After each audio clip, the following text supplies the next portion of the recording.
About all things and তোমাদের সকলকে স্বাগত।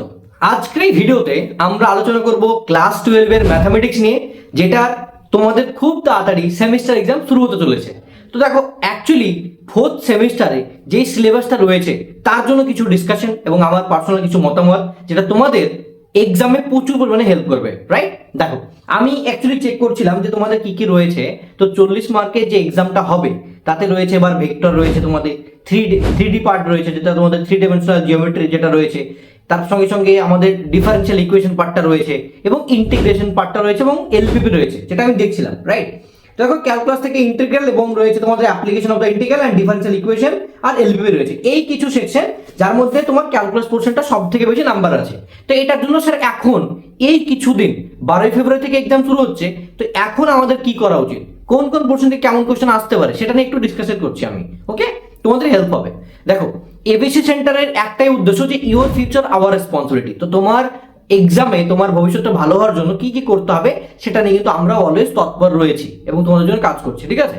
দেখো, আজকের ভিডিওটা আমরা বাংলাতেই বলছি, কারণ এটা আমি WBCHSC বোর্ডের আন্ডারে যে সমস্ত সিলেবাস রয়েছে তার উপর বেশ করে কথা বলছি, তার জন্য, ঠিক আছে? দেখো, এর পরবর্তী তোমরাই কিন্তু যাবে সামনে বিটেক করবে, তাতেও আমরা কিন্তু হেল্প করব। ওকে, দেখো, তোমাদের যে ভেক্টরের পার্ট রয়েছে সেখান থেকে অলমোস্ট কি আসে, ভেক্টরের মধ্যে তোমাদের dot product, cross product related কিছু জিনিস হতে পারে, যে না একটা ভেক্টর আর একটা ভেক্টরের উপর যে সুপার ইম্পোজ করা বলো, বা যেটাকে বলে না যে মানে a vector a dot b vector by b vector, তো ওই সমস্ত ব্যাপারগুলো, ঠিক আছে? ইভেন আমার অ্যাকচুয়ালি ওই ওয়ার্ডটা মাথায় আসছে না এখন।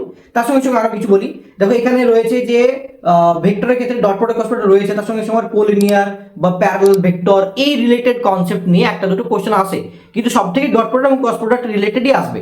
এবং দুটো ভেক্টরের ধরো ডট প্রোডাক্ট 0 বলে দেবে এবং একটা কে আননোন মানে ভ্যারিয়েবল দেবে, সেটার ভ্যালু বের করতে হবে, এরকম একটা কোশ্চেন আসে, ঠিক আছে? এবার যদি আমি থ্রি ডাইমেনশনাল জিওমেট্রির কথা বলি, তাহলে এখানে যেটা সব থেকে বেশি ইম্পর্টেন্ট সেটা হচ্ছে ডিরেকশন কোসাইন এবং ডিরেকশন রেশিও। তো ডিরেকশন কোসাইন ডিরেকশন রেশিও বের করা জানতে হবে। দুটো পয়েন্ট দেওয়া থাকলে তার থেকে ডিরেকশন রেশিও কিভাবে বের হয়, ডিরেকশন কোসাইন কিভাবে বের হয়, এবং তার সঙ্গে সঙ্গে ডিরেকশন কোসাইন ডিরেকশন রেশিও দিয়ে আমরা দুটো মানে লাইনের ক্ষেত্রে বলো বা ভেক্টরের ক্ষেত্রে বলো, তাদের যে থিটা অ্যাঙ্গেল বের করা, অ্যাঙ্গেল বিটুইন টু লাইনস বা টু ভেক্টর, ওইগুলো কিন্তু বের করা কিন্তু দেখতে হবে। এর পাশাপাশি আরো কিছু জিনিস যেটা থাকে সেটা হচ্ছে যে cartesian equation and vector equation of a line, মানে একটা স্ট্রেট লাইনের ইকুয়েশন, x2 - x1 যেই ব্যাপারগুলো থাকে, x - x1 by a, y - y1 by b equal to z - z1 by c, এই যে ইকুয়েশনটা, এবং সেখান থেকে কি কি আমরা পাই, ডিরেকশন কোএফিসিয়েন্ট, ডিরেকশন রেশিও এবং কোন পয়েন্টে যাচ্ছে সেগুলো জানতে হবে, ঠিক আছে? ওখান থেকে কোশ্চেন আসতে পারে। অ্যাঙ্গেল বিটুইন টু লাইন, দুটো লাইনের উপর বেস করে অ্যাঙ্গেল বের করো, সেটাও কিন্তু আসে, স্কিউ লাইন রিলেটেডও আসে। এবার বলবে স্যার শুধুমাত্র কি এইটুকুই রয়েছে না আরো কিছু রয়েছে? এখানে দেখো, তোমাদের এইটুকুই কিন্তু শো করছে, shortest distance between two lines, এটাও কিন্তু রয়েছে, SD, shortest distance between two lines. এবার ভেক্টর ফর্মের জন্য একরকম হবে, কার্টেসিয়ানের জন্য একরকম হবে, তো দুটোই কিন্তু তোমাদেরকে মাথায় রাখতে হবে এবং এটা থেকে কোশ্চেন আসেই আসে। আর একটা জিনিস আছে প্লেনের ক্ষেত্রে, কিন্তু এখানে প্লেনের কিন্তু কথা এখানে বলা নেই, আর রয়েছে sorry coordinate planes in 3D, এটাও রয়েছে। দ্যাট মিন্স দেখবে কোন একটা পয়েন্ট আছে আর একটা ধরো এখানে প্লেন আছে, তো এই পয়েন্ট এবং এই প্লেন এর অপোজিটে যে পয়েন্টটা হবে, মানে এই পয়েন্টের জন্য এই লাইনের ক্ষেত্রে কি একটা লাইন হবে, তার পারপেন্ডিকুলার ডিসটেন্সটা জিজ্ঞাসা করে, এবং তার অপোজিট প্রান্তে যে পয়েন্টটা হবে, ঠিক আছে, ইমেজ পয়েন্ট, সেটাও জিজ্ঞাসা করে। তো এরকম হয়, মিড পয়েন্টটা বের করে নিয়ে ওখান থেকে বের করা যায়, তো এরকম কোশ্চেন আসতে পারে।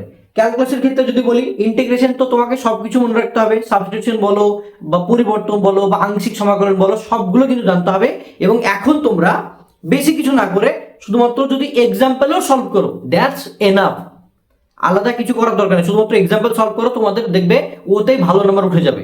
আরেকটা কথা, practice makes a man perfect, যত প্র্যাকটিস করবে ততটা তোমার ইজিলি ক্যালকুলাস পোর্শনটা এক্সামে ভালোভাবে হবে, আদারওয়াইজ কিন্তু হবে না। এবার যদি কথা বলি আমরা যে অ্যাপ্লিকেশন অফ দ্য ইন্টিগ্রালের মধ্যে, দেখো এখানে অনেক কিছু রয়েছে, যে finding area under the simple curve. তো এরিয়া আন্ডার দ্য কার্ভ, তো এটা খুবই ইম্পর্টেন্ট, সব থেকে বেশি ইম্পর্টেন্ট, যেটা অনেকে জানে না, অনেকে বুঝতে প্রবলেম হয়।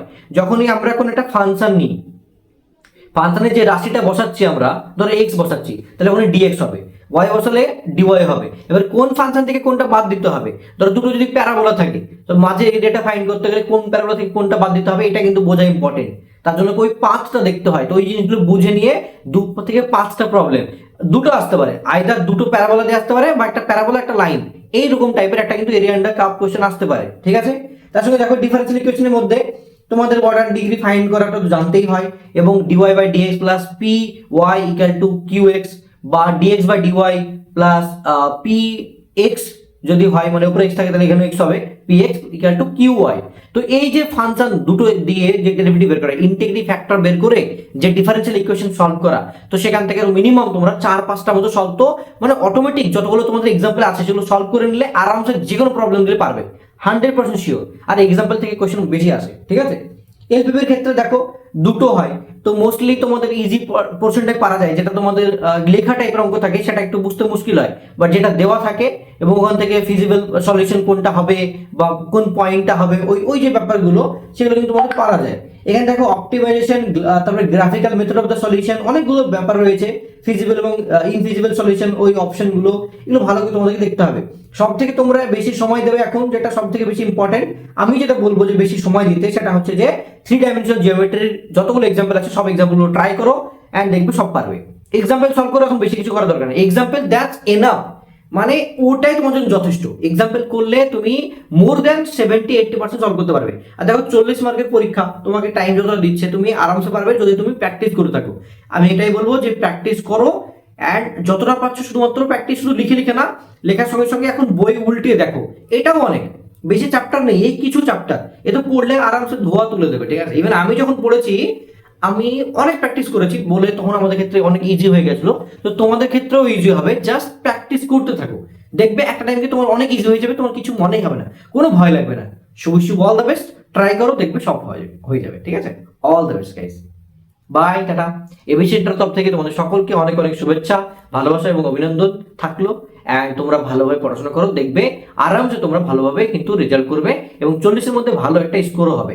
শুধুমাত্র এখন প্র্যাকটিস করো এবং এক্সাম্পলগুলো করো, আলাদা করে যে কোনো প্রবলেম করে সলভ করার দরকার নেই। প্র্যাকটিস যখন তোমাদের এক্সাম্পলগুলো হয়ে যাচ্ছে তখন এক্সারসাইজ থেকে যে কোনো একটা দুটো প্রবলেম করো, দেখবে তোমাদের কনফিডেন্সটা বুস্ট হবে এবং পারবে। তার সঙ্গে সঙ্গে প্রিভিয়াস ইয়ার কোয়েশ্চেনে কি কি এসেছিল, বা তোমাদের যেটা তোমাদের আগের বছরের যা যা ছিল, অ্যাকচুয়ালি এখন তো সেমিস্টার সিস্টেম, আগে তো আলাদা ছিল, তো যতটা পারো একটা দুটো কোয়েশ্চেন সলভ করে ওখান থেকে তোমাদের হেল্প হবে, কনফিডেন্সটা বুস্ট হবে, এবং আমি জানি তোমরা পারবে। So I trust you, I believe in your self, I know you can.